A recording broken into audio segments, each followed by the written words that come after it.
Welcome my dear rockets, कैसे हो आप सभी। आज हम देखने वाले हैं गरुड़ पुराण। तो दोस्तों आज एक ऐसी मर्डर मिस्ट्री है जिसमें 100% की मैं गारंटी देता हूँ हालत खराब हो जाएगी मर्डर का पता लगाते लगाते। तो कहानी की शुरुआत में हम एक लड़की को सुनसान रास्ते पर अकेले जाते हुए देखते हैं, जहाँ पर वो फोन पे मस्त चैटिंग कर रही है, घर जा रही है। तभी अगले पल होता ये कि उस लड़की पर डायरेक्ट कोई हमला कर देता है। एंड इसके बाद तो हमें सिर्फ उसके चिल्लाने की आवाज आती है, जिसमें वो कह रही होती है कि कोई मुझे बचाओ, मुझे छोड़ दो, मुझे जाने दो। पर इसको सुनकर इतना तो साफ हो जाता है कोई उस लड़की के साथ गलत कर रहा है। लेकिन अगले दिन होता क्या है कि उस लड़की की डेड बॉडी बोरी में बंद करके रोड साइड पर फेंक दी होती है। एंड फिर पुलिस ऑफिसर्स को भी इसकी खबर लग जाती है। जब ऑफिसर्स उस बॉडी के बारे में पता करते हैं तो उनको एक सेम पैटर्न देखने को मिलता है। असल में पिछले कुछ समय से शहर में ढेरों ऐसे ही मर्डर्स हो रहे हैं, जिसमें लड़की को किडनैप करके उसके साथ गलत करके उसको मारकर बोरी में बंद करके फेंक दिया जाता है, जो कि साफ बता रहा है कि ये सारे मर्डर सिर्फ एक ही आदमी कर रहा है। लेकिन ढेरों इन्वेस्टिगेशन के बाद भी अब तक ऑफिसर्स उस आदमी को पकड़ने में कामयाब नहीं हुए हैं, और आज ऐसे ही मर्डरर ने एक और लड़की की जान ले ली है। दूसरी तरफ हम चार दोस्तों को देखते हैं, मायूक, रोहन, केंचा और सारा। चारों साथ में बैठकर अपनी दोस्ती की बातें कर रहे होते हैं। तभी मायूक अपने तीनों दोस्तों से कहता है कि यार उसके आने का समय हो गया है। अब वो ये कहता ही है कि तभी ये सभी कार में एक मंदिर आ जाते हैं, जहाँ पर हम नंदिनी नाम की एक लड़की को देखते हैं, जिसको देखने के लिए ही अपना मायूक वहाँ पर आया होता है। असल में मायूक ना नंदिनी को चाहता है, लेकिन उसे नंदिनी से बात करने में बहुत ज्यादा डर लगता है। साथ ही दोनों के बीच कोई म्यूचुअल फ्रेंड भी नहीं है, इसलिए बात करने में और ज्यादा मुश्किल हो जाती है। हालांकि नंदिनी को भी ये बात काफी हद तक पता होती है कि मायूक उसे पसंद करता है, लेकिन लड़कियां तो लड़कियां ही होती है ना, लड़का पसंद ही क्यों ना हो, लेकिन पहला अप्रोच वो चाहती हैं कि लड़का ही करे। आगे हम ऑफिसर्स की टीम को उस मर्डर पे डिस्कस करते हुए देखते हैं, जहां उस टीम को विक्रांत नाम का हेड ऑफिसर लीड कर रहा होता है। अब डिस्कशन के दौरान उनको पता चलता है कि उस लड़की की उंगलियों पर वोटर मार्क के निशान हैं, यानी कि हाल ही में उस लड़की ने वोट कहीं जरूर दिया होगा। अब इस पर सब इंस्पेक्टर विक्रांत से कहता है कि सर, हाल ही में महाराष्ट्र में वोटिंग हुई थी, और अगर हम इस लड़की की मिसिंग होने की रिपोर्ट देखें तो वो भी हमारे पास नहीं है, क्योंकि किसी ने इस लड़की की मिसिंग रिपोर्ट लिखा ही नहीं। ऐसा होने की बहुत पॉसिबिलिटीज है कि इस लड़की को महाराष्ट्र से किडनैप किया गया हो और यहाँ कर्नाटका में लेकर मारा गया हो। जिस पर विक्रांत कहता है कि अगर ये बात सच है तो यहाँ से भी लड़कियों को किडनैप करके दूसरे स्टेट में पक्का ले जाया गया होगा।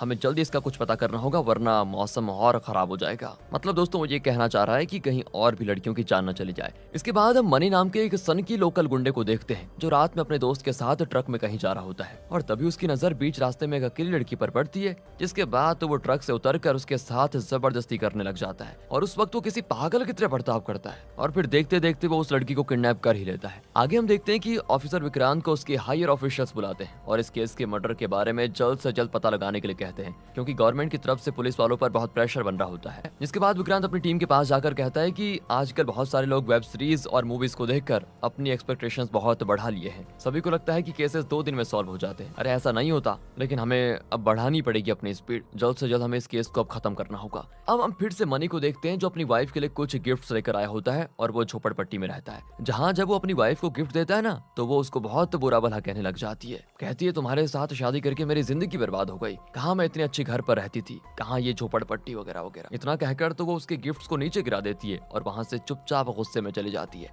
एंड उस वक्त हम मनी के चेहरे को देखते हैं, जो इन बातों को सुनकर बहुत दुखी हो जाता है और लगभग रोने ही लग जाता है। जिसके बाद वो उस गिफ्ट को लेकर एक सुनसान जगह पर जाता है, जहाँ पर उसने एक टेंट बांधा हुआ है, और टेंट के अंदर होती है वही लड़की जिसकी हाल ही में उसने किडनैप किया है। मनी उसे वो गिफ्ट देता है और उसके साथ पागलों जैसी गंदी हरकतें करने लग जाता है। अब ये देखकर तो समझ में नहीं आता कि क्या ये वही आदमी है जो कुछ समय पहले अपनी बीवी के सामने चुपचाप खड़ा था, और यहाँ पर तो लग रहा है कि ये कोई राक्षस है। खैर इस दौरान हमको ये भी पता चलता है कि मनी और उसकी गैंग ही है जो पिछले कुछ समय से शहर में लड़कियों को किडनैप करके उनको मार रही है। आगे हम फिर से मायूक के ग्रुप को देखते हैं, जिसमें मायूक अपनी दोस्त सारा से कहता है प्लीज तू जाकर नंदिनी से बात करना यार, और ये पता कर कि क्या वो मुझे पसंद करती है या फिर नहीं। सारा ऐसा ही करती है, और एक शाम को वो नंदिनी से बात करने जाती है, जहाँ कुछ ही समय में वो नंदिनी के बारे में सब कुछ पता कर लेती है, और सीधे मायूक को आकर बता देती है कि मुझे अब उसके बारे में सब कुछ पता चल चुका है। उसे क्या पसंद है, उसे क्या ना पसंद है, कितनी हाइट है, कहाँ स्कूल गई, वगैरह वगैरह सारी चीजें। हम ये सुनकर मायूक भी और एक्साइटेड होकर पूछता है कि फिर उसने मेरे बारे में क्या कहा, वो क्या मुझे पसंद करती है। अब इस पर तो सारा एक कार्टून जैसा स्माइल देते हुए कहती है कि यार ये तो मैं पूछना ही भूल गई। अब ये सुनकर तो मायूक 2 मिनट के लिए सदमे में चला जाता है कि मेन क्वेश्चन तो पूछा ही नहीं। हम आमतौर पर ना दोस्त होते ही ऐसे हैं, जरूरी काम छोड़कर बस फालतू के सवाल पूछने लग जाते हैं। खैर यहाँ से मायूक और नंदिनी का आई कांटेक्ट होता है और धीरे धीरे दोनों की कहानी आगे बढ़ने लग जाती है। एंड मायूक को भी ये समझ में आ जाता है कि नंदिनी उसे पसंद करती है, इसलिए बस वो मौका ढूंढता रहता है कि कब वो नंदिनी के पास जाए, उससे बात करे। अब धीरे धीरे दोनों की बातें शुरू भी हो जाती है और एक दिन मायूक नंदिनी से अपना प्यार कन्फेस कर लेता है, जिस पर नंदिनी उससे कह देती है मैं भी तुमसे प्यार करती हूँ। अब बताओ यार, एक प्यार करने वाले के लिए इससे ज्यादा खुशी की बात क्या होगी। दोनों फिर यहाँ से रोजाना बातें करने लग जाते हैं, दोनों की अच्छी जमने लग जाती है और मायूक नंदिनी से उसके घर मिलने आने के लिए बहाना भी ढूंढने लग जाता है। जिस दौरान हमको नंदिनी के भाई महेश के बारे में पता चलता है, जो कि एक ज्योतिष है, और मायूक अपने दोस्त केंचा का हाथ दिखाने के लिए महेश के पास आता है ताकि इसी बहाने वो नंदिनी से भी मिल जाए। आगे एक दिन महेश नंदिनी से उसकी शादी की बात करता है, ये कहते हुए कि तुम्हें लड़के वाले देखने आने वाले हैं, तैयार रहना। अब ये सुनकर तो नंदिनी बड़ी दुखी हो जाती है कि क्या करूं मैं, क्योंकि वो तो सिर्फ मायूक से प्यार करती है।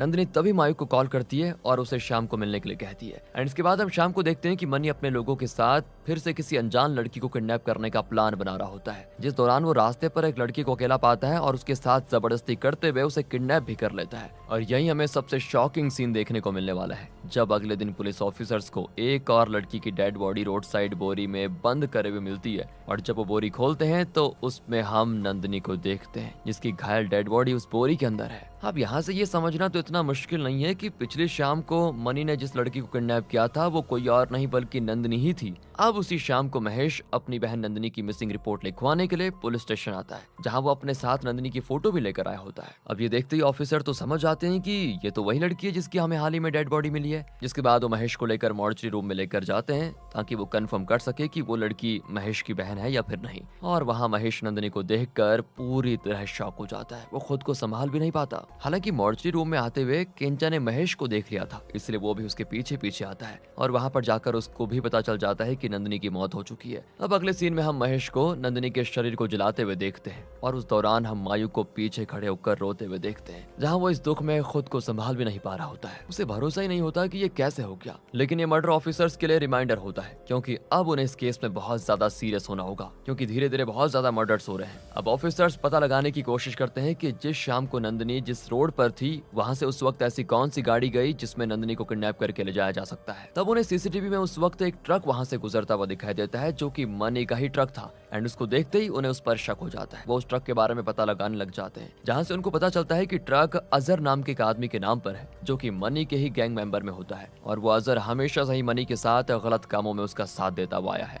अब उन्हें वही ट्रक एक गैराज में दिख जाता है, जहाँ के ओनर से बात करने पर उन्हें अजहर के बारे में सब कुछ पता चल जाता है, क्योंकि अजहर वहाँ का पुराना कस्टमर था। यहाँ तक ऑफिसर्स को अजहर के बारे में सब कुछ पता चल जाता है। यहाँ तक कि ऑफिसर्स को ये भी पता चल जाता है कि वो कहाँ पर रहता है, क्या काम करता है। अब ये तो बस उसको अरेस्ट करने वाले होते हैं कि उससे पहले इनको बहुत बड़ा झटका लग जाता है। जिस दिन वो अजहर को अरेस्ट करने के लिए जा ही रहे होते हैं, तभी उन्हें एक जगह किसी डेड बॉडी की न्यूज मिलती है, जहाँ पर जाकर देखने पर वो देखते हैं कि ये तो अजहर की डेड बॉडी है। एंड अब विक्रांत इस नतीजे पर आता है कि क्रिमिनल को हमारे हर स्टेप का पता चल रहा है, इसलिए वो सारे सबूत मिटाता जा रहा है। हो सकता है कि अजहर को कोई सच पता था जो हमारे तक नहीं पहुंचना चाहिए था, इसलिए उसने उसको मार दिया। यानी कि यहाँ से ये तो पक्का है कि अजहर का भी कोई बॉस है और ये सभी किडनैपिंग वही करवा रहा है। उसी दौरान उन्हें नंदिनी के बॉयफ्रेंड मायूक के बारे में भी पता चल जाता है और वो उस पर भी शक की निगाहें बनाए रखते हैं। आगे उन्हें अजहर के घर की तलाशी लेने पर वहाँ कुछ वीडियो रिकॉर्डिंग टेप्स मिलते हैं, जो कि बहुत ज्यादा घिनौने होते हैं। उनमें उन लड़कियों की रिकॉर्डिंग्स होती है जिन्हें मनी सेक्सुअली असॉल्ट किया करता था, जो कि देखने में बहुत भयानक होती है।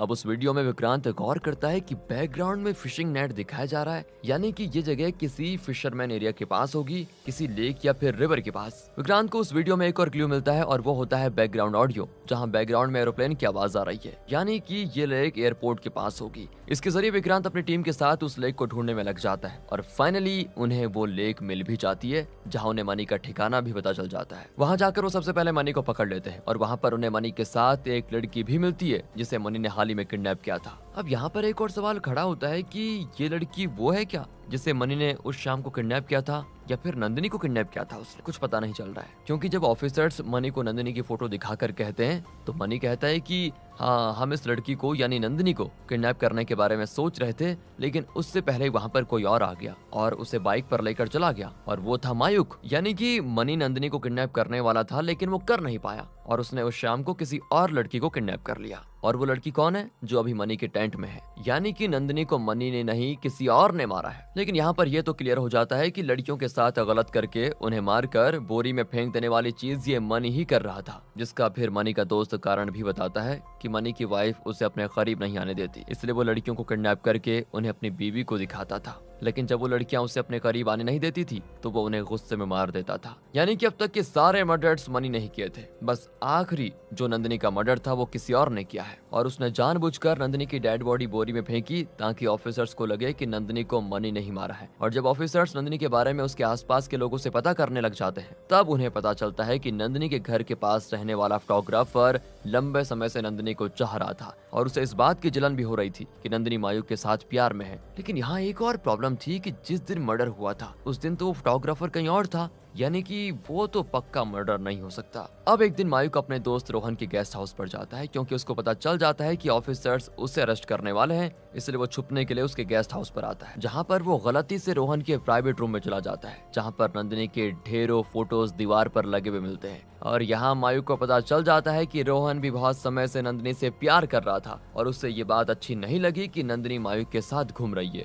और अब रोहन भी नंदिनी को प्यार करता था, ये बात ऑफिसर्स को भी पता चल जाती है, जिसके बाद विक्रांत सभी लोगों को स्टेशन बुलाता है ये बताने के लिए कि मर्डर कौन है। और स्टेशन में फाइनली हमको पता चलता है कि नंदिनी का मर्डर और कोई नहीं उसका ही भाई महेश है। ओह माय गॉड, हो गया ना शॉक आप सभी। अब हुआ क्या, ये सच बताने के लिए विक्रांत महेश को बुलाता है, जहां महेश बताता है कि उस शाम को उसे पता चला कि नंदिनी किसी लड़के से प्यार करती है और जरा सा गुस्से में उसको चांटा मारा, जिससे नंदिनी का सर दीवार पर लगी हुई कील पर लग गया। हालांकि ये गलती से हुआ था, लेकिन इससे नंदिनी की जान चली गई। एंड इसके बाद खुद को पुलिस से बचाने के लिए महेश ने नंदिनी की डेड बॉडी उस तरह बोरी में डालकर फेंक दी जैसे कि मनी और लड़कियों के साथ किया करता था, वो सिर्फ इसीलिए जिससे ये लगे कि ये मर्डर मनी नहीं किया है। लेकिन आखिर में सच सामने आ ही जाता है और ऑफिसर्स महेश को कर लेते हैं अरेस्ट। इसके साथ ही ये मूवी यहाँ पर खत्म हो जाती है। बाकी दोस्तों, आपको वीडियो अच्छी लगी हो, एक्सप्लेनेशन अच्छा लगा हो तो लाइक कीजिए, चैनल को सब्सक्राइब। मिलते हैं अगली वीडियो में, ध्यान रखिएगा अपना। Finally thanks for watching.